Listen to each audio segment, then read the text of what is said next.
Começa agora Café e Palavra com o pastor Jonathan Souza. Graça e paz, querido irmão, amigo, chegando aqui para mais uma manhã, Café e Palavra. Nesta manhã eu gostaria de refletir com você em Lucas capítulo 4. A palavra do Senhor nos diz assim,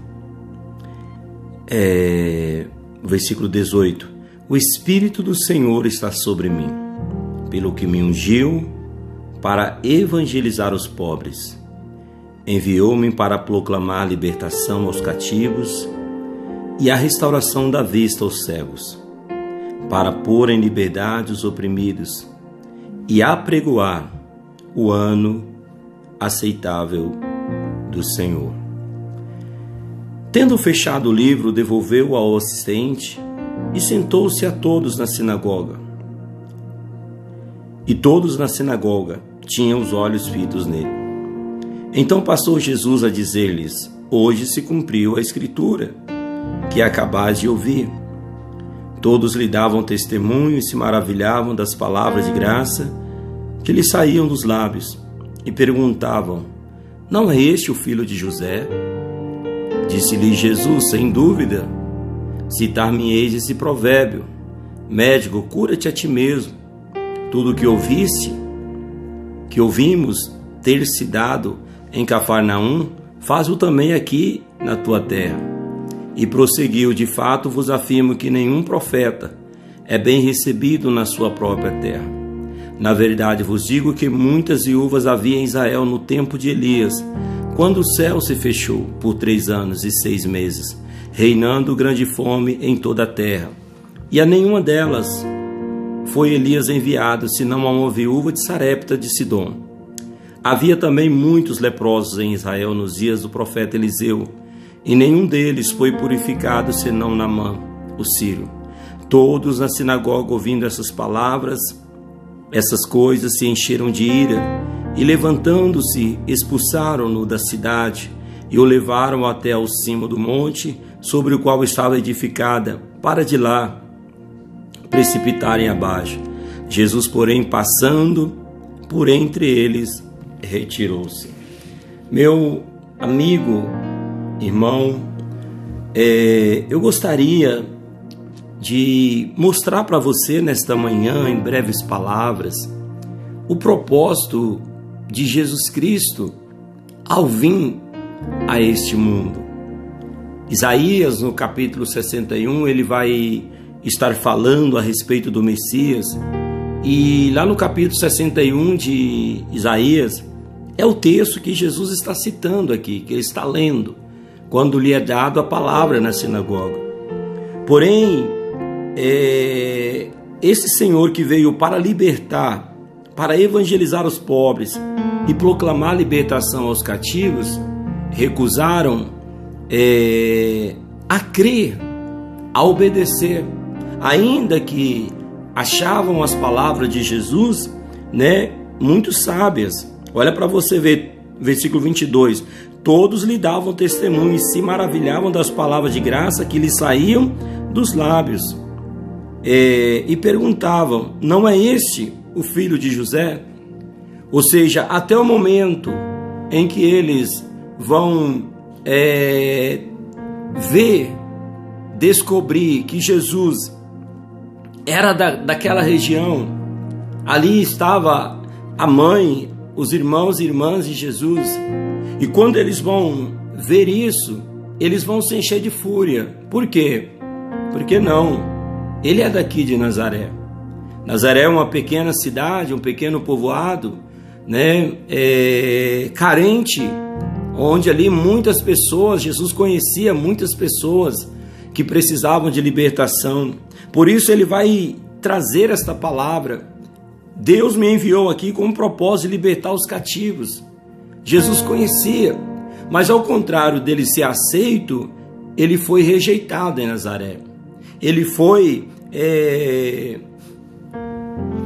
menosprezado naquele lugar, a ponto das pessoas se enfurecerem, a ponto de quererem matar Jesus. E onde ele vai dizer, olha, ele vai trazer aqui uma comparação entre Nazaré e Israel.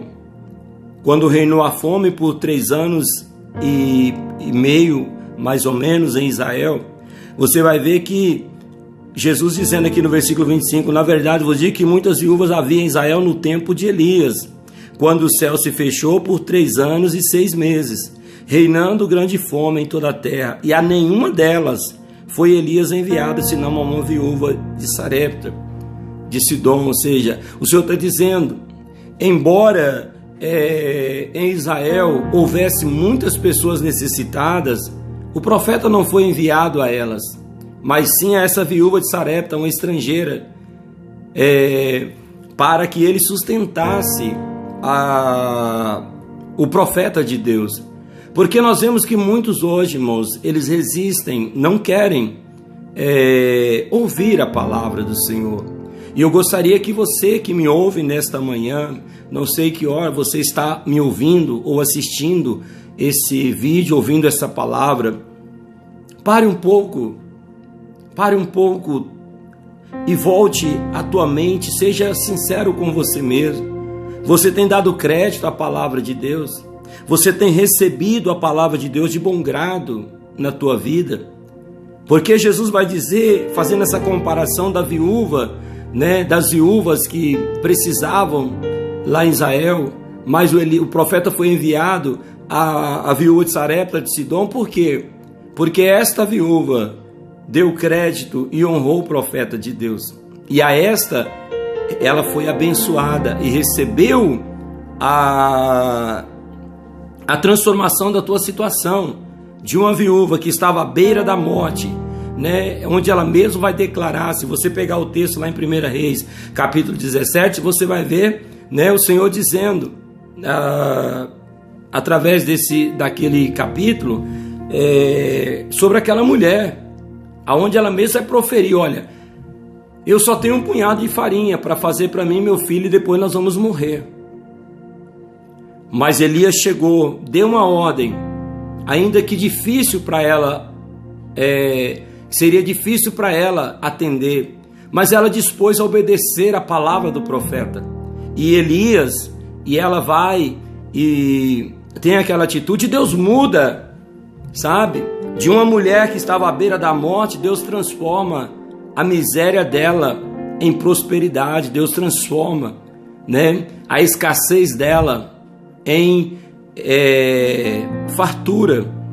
E ele vai comparar também Naamã. Quantos leprosos ali em Israel, aonde o profeta Eliseu estava, mas nenhum foi curado de lepra através de Eliseu, senão Naamã, um sírio que veio de outras partes, que ouviu que havia profeta, e ele foi, creu e recebeu a bênção de Deus. Meu irmão, é tempo de nós nos curvarmos diante da palavra de Deus, porque enquanto nós resistimos a esta palavra, nós vamos viver uma vida em decadência. A palavra do Senhor vai nos dizer, na boca de Josafá, lá em Crônicas, capítulo 20, versículo 20, crede em Deus e estareis seguro, crede em seus profetas e prosperareis. Ou seja, por que o profeta ele tem o poder de curar, de salvar uma pessoa? Não, mas o profeta ele é transmissor da palavra daquele que pode fazer. Então, quando um profeta de Deus ele libera uma palavra, Deus ele abençoa. Por isso que Josafá vai entender isso. Crede em Deus, estareis seguro, crede em seus profetas e prosperareis. É tempo de nós crermos na palavra que o Senhor tem ministrado aos nossos corações. Como Ele curou Naamã, como Ele curou essa viúva, Ele quer curar você desse estado que você se encontra. E de repente você está padecendo a enfermidade, de repente você está padecendo, um problema por resistir, sabe, contra a palavra de Deus. Jesus, depois desse episódio, ele sai de Nazaré, ele não cura em Nazaré. Ele não fica em Nazaré, ele parte para Cafarnaum, onde ali ele vai fixar uma residência. Aqui no versículo 31 você pode ver desceu a Cafarnaum, cidade da Galileia, e os ensinava no sábado, e muitos se maravilhavam da sua doutrina, porque a sua palavra era com autoridade. Jesus, ele vai ir para outro lugar. Uma coisa que eu aprendi com Jesus é não insistir com os incrédulos, aqueles que nos resistem. Você não vai conseguir mudar. Você não vai conseguir transformar o coração deles. Então parta para outras bandas. Jesus, ele faz isso. Ele simplesmente muda o rumo e ele vai para outras pessoas. Ele vai buscar outras pessoas. Essa história, meu irmão, ela se assemelha a nós, se assemelha a mim, a você. Nós precisamos parar de ficar mendigando a palavra de Deus, ou seja, colocando a palavra de Deus em uma terra onde ela não está sendo aceita. Então, eu sempre aprendi com o Senhor, eu aprendi isso. Nós não podemos mudar um coração resistente à palavra de Deus. Jesus, ele poderia ficar em Nazaré, convencer aquelas pessoas de que não, elas estavam erradas e que elas precisavam se curvar, mas ele simplesmente parte para Cafarnaum. Não fique se ferindo, não fique se machucando, não fique se debatendo, ou seja, em uma terra aonde você não é aceito. Parta para Cafarnaum. Deus tem grandes milagres para fazer e operar através da tua vida. Esse é o nosso Deus, um Deus que faz aonde Ele é recebido, aonde Ele é honrado e adorado. Eu deixo essa palavra para nossa reflexão, que nós possamos nos debruçar nela e sermos abençoados por esta palavra, em nome de Jesus. Fico por aqui, até nosso próximo encontro, se o nosso bom Deus nos permitir. Até lá, fique na paz, meu querido. Receba meu abraço, receba meu carinho, em nome de Jesus. Shalom.